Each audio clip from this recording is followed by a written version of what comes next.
Well, we did elect a couple of new good Republican women to Congress, which was great. And I think they're superstars, and hopefully will pull other people with them. It is a huge problem, and like Congressman Clark was saying, so I think one of the problems is all the blue states are around Washington, D.C. And so it's really hard we see a lot of more conservative women who are running for office. They don't live in those blue states, they live far away.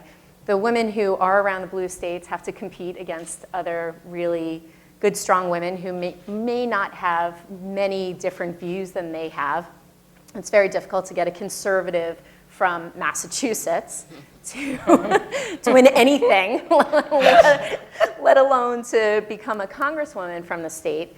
And then you start having family pressures. So the closer you live to DC, you could get home fast, you can jump on the shuttle, you can get back to New York, you could get back to Boston, you can get to Florida. You start moving across the country. I think women have, in addition to needing to be asked 9, 10 times, you then have the pressure of, okay, well, if you're Congresswoman McMorris-Rodgers, who lives in Washington State, that's a really long flight to take from Washington, D.C. to Washington State if your kid is sick.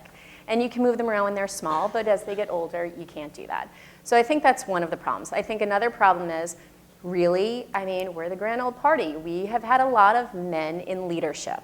And maybe, there's definitely a switch. Again, Congresswoman McMorris-Rodgers is now in leadership, and she's one of the top 4, which is wonderful. But it took a really long time to get to the point where we had a woman or a few women with strong, powerful voices who have said, I need to be in leadership, and I would like to look at the possibility of rising up the ladder here.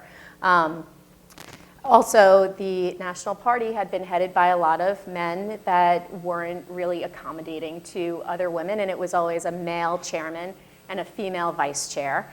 And our current chairman, who is my age, has his co-chair. Instead of her being a vice chair, excuse me, he calls her his co-chair.